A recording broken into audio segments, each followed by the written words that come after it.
La mecha de uno de los escándalos familiares más incendiarios del panorama nacional acaba de prender de nuevo. Imagina la escena: noche cerrada, una carretera secundaria apenas iluminada por el brillo mortecino de dos farolas. En medio de ese asfalto solitario, Rocío Carrasco, con gesto descompuesto, aguarda junto a sus hijos Rocío y David, abrazados a un par de maletas improvisadas. No esperan un taxi cualquiera. Su esperanza está puesta en la llegada de Carmen Ortega y su marido Aniceto, cuñados de José Ortega Cano, que conducen a toda prisa hacia el lugar de encuentro, mientras dentro de la casa retumban los gritos desbordados de Fidel Albiac. Para entender el alcance de esta bomba emocional, es preciso retroceder unas horas. Chipiona amanecía agitada. Ese día se conmemoraba el aniversario luctuoso de Rocío Jurado, la más grande. 19 años han pasado desde su partida. Como cada mes de junio, la asociación presidida por Gloria Camila organizaba misa, entrega floral y almuerzo familiar en un restaurante costero. La estampa parecía sacada de un manual: flores blancas sobre el mármol, aplausos sentidos, un aire de orgullo y nostalgia flotando en la Costa de la Luz. Pero bastaba rascar ligeramente la superficie para que surgieran las esquirlas. Ni Rosa Benito ni Amador Moedano acudieron. Ella alegó compromisos profesionales y problemas de espalda. Lo que nadie dijo en voz alta es que evitar un encuentro con Rocío Carrasco y su pareja era una vía de escape para más de uno. Porque en Chipiona ya corría el rumor: algo gordo estaba a punto de salir a la luz. La chispa la encendió Jesús Manuel Ruiz, un periodista sin pelos en la lengua que lanzó un titular afilado: Carmen Ortega revela la huida clandestina de Rocío Carrasco y sus hijos por culpa de Fidel Albiac. Medio plató enmudeció. La otra mitad comenzó a marcar números de teléfono frenéticamente.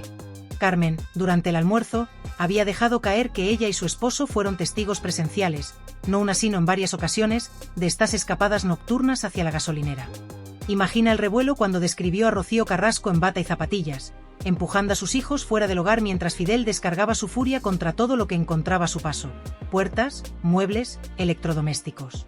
No hablamos de simples discusiones conyugales, sino de gritos que se escuchaban desde la calle y golpes capaces de destrozar un somier. En esa ocasión, Rocío Carrasco llegó a perder la compostura. Llamó a la familia Ortega Cano con una frase desesperada: «Venid ya, que esto se desmadra». Carmen y Aniceto no dudaron. Salieron de madrugada, sin hacer preguntas. La encontraron en la estación de servicio, con los niños ya en el coche, mientras Fidel seguía rugiendo dentro de un chalet que, por fuera, se promocionaba como refugio de celebridades, pero por dentro era una auténtica olla a presión. El detalle clave: aquella gasolinera no era un refugio improvisado, sino un punto de encuentro pactado. No se podía esperar frente al chalet sin levantar sospechas. En cambio, un coche detenido junto a un surtidor pasaba desapercibido. Además, Rocío Carrasco no conducía, por lo que dependía de alguien que la recogiera. Y si Ortega Cano estaba en Sevilla lidiando con sus propios fantasmas, la tarea recaía en Carmen y Aniceto. Este relato no es un simple chisme mediático. Las palabras de Carmen Ortega dinamitan el relato idílico que ciertos programas han vendido sobre Fidel Albiac, el supuesto protector de la familia. Si se confirman los episodios de violencia doméstica que estos testimonios revelan, muchas cosas cobrarían un sentido distinto. Por ejemplo, el famoso estallido de Rocío Flores durante el episodio de Mandarina Hat no habría sido fruto de un simple arrebato adolescente, sino la consecuencia de años de miedo y silencio acumulado. Según relatan Carmen y Aniceto, en cuanto Rocío y los niños entraban en el coche, la primera en hablar era Rocío Flores, con la voz quebrada, suplicando que no la obligaran a regresar para pasar otra noche escuchando cómo su padrastro despedazaba muebles. Mientras ella lloraba, su hermano David, más frágil, abrazaba con fuerza un peluche para calmar los nervios. Son imágenes estremecedoras que ninguna campaña de lavado de imagen puede borrar. El relato se vuelve aún más sombrío al conocer que tras la muerte de Rocío Jurado y la caída de Ortega Cano en la espiral del alcohol y la cárcel, los únicos que brindaron una red de protección real a Rocío Carrasco y sus hijos fueron precisamente Carmen y Aniceto. Pero callaron durante años, temiendo la maquinaria judicial de Fidel, experto en sembrar demandas para silenciar cualquier testimonio incómodo. No olvidemos que cuando la niñera Irma Gómez denunció por maltrato y ganó la primera batalla, Fidel se retiró antes de apelar, al saberse que Rocío Flores podría ser llamada a declarar. ¿Por qué un abogado tan férreo retiraría una querella en el último segundo? Porque si la niña hablaba, el castillo de naipes se derrumbaba. Hoy, Chipiona arde de rumores. ¿Qué más se oculta tras esas huidas nocturnas? ¿Cuánto hay de cierto en las historias de golpes, gritos y muebles destrozados? Lo que sí es evidente es que la imagen de Rocío Carrasco como víctima única tambalea cuando surgen testimonios que la muestran huyendo para proteger a sus hijos del estallido de su pareja. La frase de Rocío Flores en aquel plató de Ana Rosa, "Si yo hablo, se hunde España", resuena ahora con una gravedad renovada. La mañana siguiente a la famosa noche de la gasolinera, la urbanización Valdelagua amaneció envuelta en rumores. La portera de la garita, veterana de décadas vigilando coches de lujo, afirmaba haber escuchado golpes secos durante la madrugada. A eso de las 3, un televisor de plasma destrozado atravesó literalmente la puerta principal para estrellarse contra un muro del jardín. Nadie lo recogió. Nadie preguntó. En esa casa, el silencio garantizaba seguridad. Irma Gómez, la niñera que pasó 2 décadas entre esos muros, confesó en privado que su mayor miedo no era el regreso de Rocío Carrasco, sino el de Fidel. Bastaba un cojín fuera de lugar para desencadenar una tormenta. Y cuando estallaba, Rocío Carrasco se encerraba en la habitación de invitados con los niños, la única con cerrojo. Imagina la escena, la madre apretando el pomo, tapando la boca de David para que no sollozara, mientras Rocío Flores, adolescente, miraba a su padrastro a través del resquicio de la puerta. El dinero de la herencia de Rocío Jurado también jugó un papel oscuro. Según un proveedor de interiores de la zona, la casa llegó a encargar 3 juegos de somieres en un solo año. No era por reformas ni por termitas, sino para reponer muebles destrozados. Y cada factura iba a nombre de Rocío, nunca de Fidel. De cara a la prensa, ella era la víctima, él, el esposo solidario. Pero los golpes nunca existieron oficialmente, protegidos bajo la palabra presunto. Carmen Ortega soltó su bomba durante el almuerzo, copa en mano, con una frase que ya circula entre los seguidores del Culebrón: "Si Aniceto y yo habláramos, se caía el decorado entero". Y no exageraba. Aniceto conserva informes de asistencia psicológica de sus propios hijos, afectados tras escuchar los gritos de aquella noche a través del Manos Libres. El documento recoge el terror de una niña de 10 años, temiendo que el hombre de la casa fuera a buscarla. La defensa de Fidel no tardó en activarse, sembrar dudas, acusar de conspiraciones familiares y tachar a los críticos de mercenarios mediáticos. Sin embargo, la red de miedo empieza a resquebrajarse. Varios antiguos empleados de mantenimiento, pintores y electricistas han comenzado a compartir testimonios. Todos describen escenas de muebles rotos, cristales en la piscina y contratos de confidencialidad impuestos antes de pagar facturas. Irma Gómez, lejos de buscar protagonismo, ha manifestado su disposición a colaborar en cualquier causa que permita a Rocío Flores contar la verdad completa. Y aquí entra un dato que acelera el pulso. Una nota interna de la Fiscalía de Menores de la época menciona de pasada la conveniencia de escuchar a Rocío Flores sobre episodios de violencia intrafamiliar. La causa quedó archivada, pero hoy, con el clima social menos tolerante al silencio, podría reabrirse en días si surgen nuevas pruebas. Y las hay, partes de urgencias nunca publicados, fotografías borrosas de hematomas y grabaciones de seguridad de la gasolinera que permanecen archivadas. Un giro inesperado se cierne sobre una historia que hasta ahora parecía escrita con guiones prefabricados, casi pulidos para encajar en la comodidad de relatos ya conocidos. Sin embargo, este vuelco amenaza con romper ese patrón, alumbrando una verdad que durante años ha permanecido oculta tras muros impenetrables de silencio y fachadas impecables, tan cuidadas como para disimular cualquier grieta. Los vecinos de Chipiona, ese pequeño pueblo costero que hasta hace poco solo evocaba canciones pegajosas de verano y la memoria imborrable de una voz icónica, ahora asoman con inquietud sus miradas tras las cortinas, casi con el miedo propio de quien sabe que un secreto largamente guardado podría salir a la luz y cambiarlo todo. Hay una tensión palpable en el aire, como si el mismo pueblo contuviera el aliento, consciente de que lo que parecía inamovible empieza a resquebrajarse.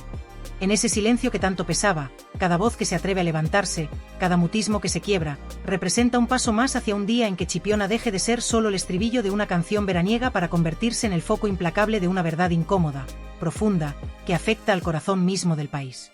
Porque la corriente crece, la presión sube, y ya no hay nombre que pueda seguir escondido bajo la alfombra.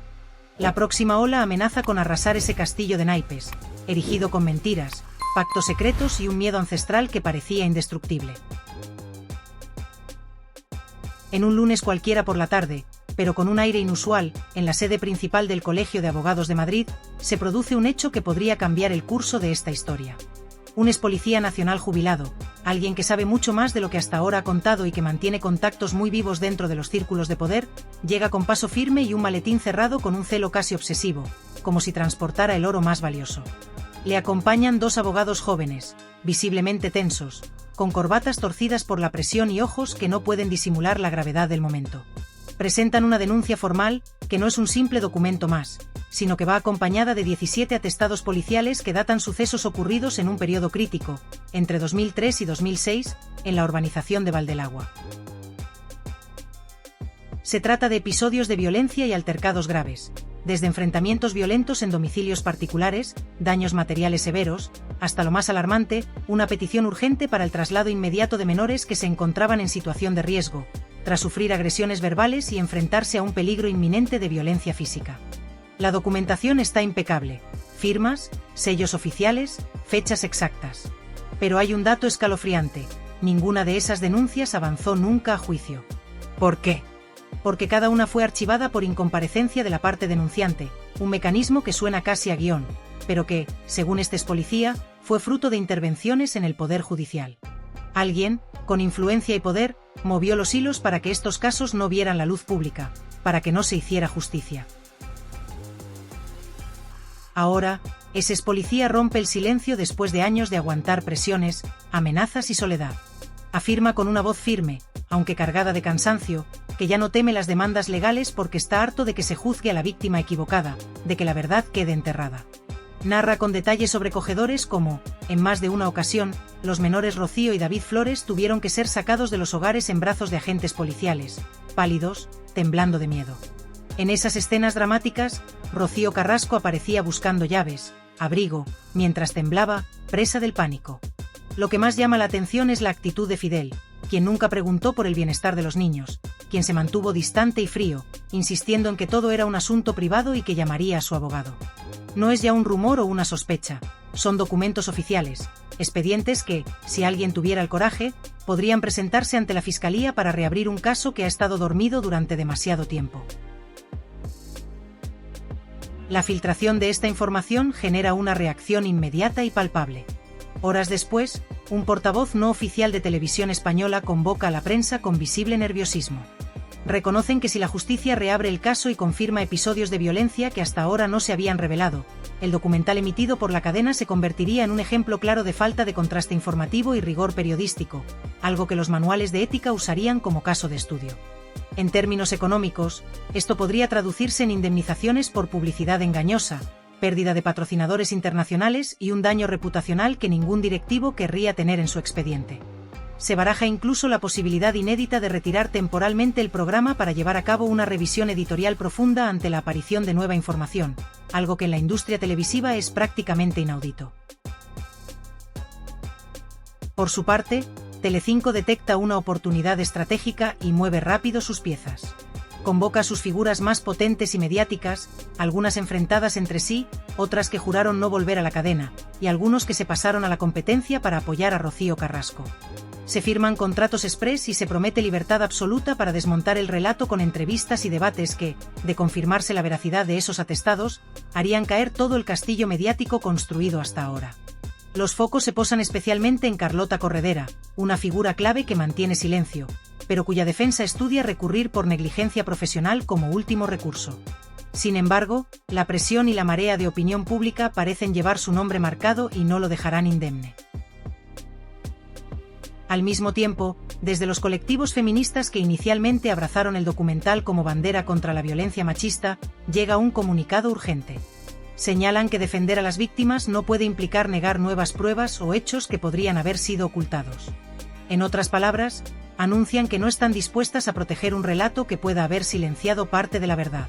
Esto provoca una fractura en el discurso social y un aumento de la polarización. Mientras algunos siguen viendo a Rocío Carrasco como un símbolo de lucha, otros la acusan de complicidad silenciosa en un entramado oscuro. En medio de este terremoto mediático emerge una figura hasta ahora en segundo plano: la abogada que defendió a Rocío Flores en el estallido de la guerra familiar. Esta profesional, con amplia experiencia en casos complejos, filtra a un medio digital un disco duro encriptado que contiene la cronología exacta de episodios violentos denunciados por la menor, pero que nunca fueron admitidos como prueba en su momento. La razón, según apunta, es que la presión mediática ya había catalogado a Rocío Flores como agresora, silenciando su versión. Ese disco duro podría ser la clave que abra las puertas de la hemeroteca judicial y de la memoria colectiva. Mientras tanto, en las redes sociales, el termómetro más crudo de la opinión pública, se desata una tormenta de menciones, análisis y teorías sobre Fidel y Rocío Flores. TikTok se llena de vídeos con expertos que diseccionan el lenguaje corporal del padrastro, concluyendo que sus gestos y microexpresiones revelan rasgos controladores y conductas pasivo-agresivas. El público ya huele una sentencia moral mucho antes de que un juez emita su veredicto. Además, un audio filtrado muestra a Fidel insultando a Rocío Carrasco con palabras duras, llamándola inútil y amenazándola con sacar a la luz secretos familiares si insiste en marcharse con los niños. Aunque la calidad del audio es deficiente, un perito asegura que la voz coincide con un 95%. Si la autenticidad se confirma, sería munición directa contra la imagen pacífica y conciliadora que su defensa ha intentado proyectar. En Chipiona, el epicentro sentimental y geográfico de toda esta saga, el ayuntamiento, visiblemente preocupado por el impacto de la crisis mediática en los actos anuales dedicados a Rocío Jurado, convoca a la familia Mohedano para evaluar la posible suspensión o aplazamiento de la misa y la ofrenda floral. Quieren evitar que el cementerio se convierta en un circo mediático, aunque el pueblo está dividido. Algunos piden respeto absoluto, mientras otros exigen que la verdad salga a la luz cueste lo que cueste. Paralelamente, la vida de Rocío Flores toma un giro inquietante. La prensa la capta saliendo de una clínica psicológica en Málaga tras una sesión intensa. Aunque las fuentes médicas ni confirman ni desmienten, sugieren que un testimonio traumático de tal magnitud requiere una preparación terapéutica profunda antes de ser declarado públicamente. En el otro extremo, Fidel se recluye y refuerza su seguridad personal. Contrata un ex escolta especializado en discotecas y coloca cámaras de vigilancia que apuntan a todo su perímetro.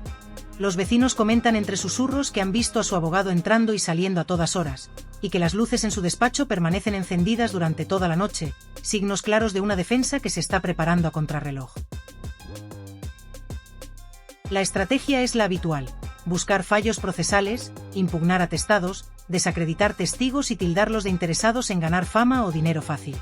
Pero esta vez, la marea es más fuerte y lleva más arena de la que ellos pueden contener. La gran pregunta que ronda las redacciones y los despachos legales es sencilla pero inquietante: ¿se avecina una querella masiva contra Fidel? Los expertos legales apuntan que si se confirman episodios de violencia en presencia de menores, bastaría con el testimonio de Carmen Ortega, junto con los atestados, para exigir responsabilidades penales y civiles. Además, un dato que podría complicar aún más la situación: el seguro del hogar en Valdelagua podría anular la cobertura por considerar que la vivienda fue usada para actividades ilícitas, lo que supondría un golpe económico devastador, con reclamaciones que podrían superar los 200,000 euros en reparaciones. Finalmente, el día llega y alguien hablará. No un testigo cualquiera ni un tertuliano en televisión, sino Rocío Flores, la joven que ha crecido a golpes de titulares, marcada como la hija rebelde, pero que en realidad fue la niña que escuchó cada grito, cada objeto estrellado contra la pared, cada insulto lanzado en la cocina. Lleva meses preparándose, repasando sus recuerdos con psicólogos, conteniendo cada vez que su nombre se convierte en tendencia mediática. Fuentes cercanas al juzgado de Alcalá aseguran que hoy plasmará por escrito lo que el país entero sospecha, pero que nadie antes había tenido el valor de jurar bajo pena de falso testimonio. El vecindario de Valdelagua vive un eclipse moral.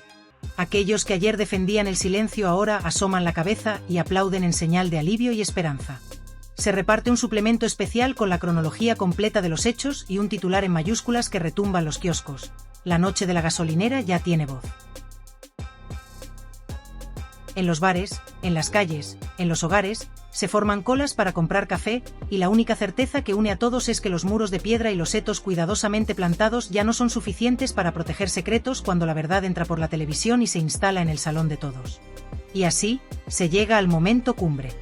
La declaración de Rocío Flores no será a puerta cerrada. El juez, consciente del impacto social y mediático, permite a un puñado selecto de periodistas seguir el relato desde una sala contigua. No habrá cámaras de televisión, pero sí grabadoras oficiales, y la transcripción será pública. Fidel Albiac, que hasta ayer confiaba en lograr medidas cautelares para proteger su imagen, llega con el rostro serio y la mirada baja, mientras que Rocío Carrasco no asiste. Su abogado alega un cuadro de ansiedad aguda. El asiento vacío de la madre pesa más que 1000 portadas, simbolizando la ruptura definitiva del último vínculo afectivo, mientras en Chipiona la gente aguarda, impaciente, a que la tormenta desate todo su furor. La verdad está a punto de salir, y con ella, un nuevo capítulo que marcará para siempre la historia de una familia, de un pueblo y de toda una nación que aprendió que las historias más bellas pueden esconder sombras que solo la valentía puede iluminar.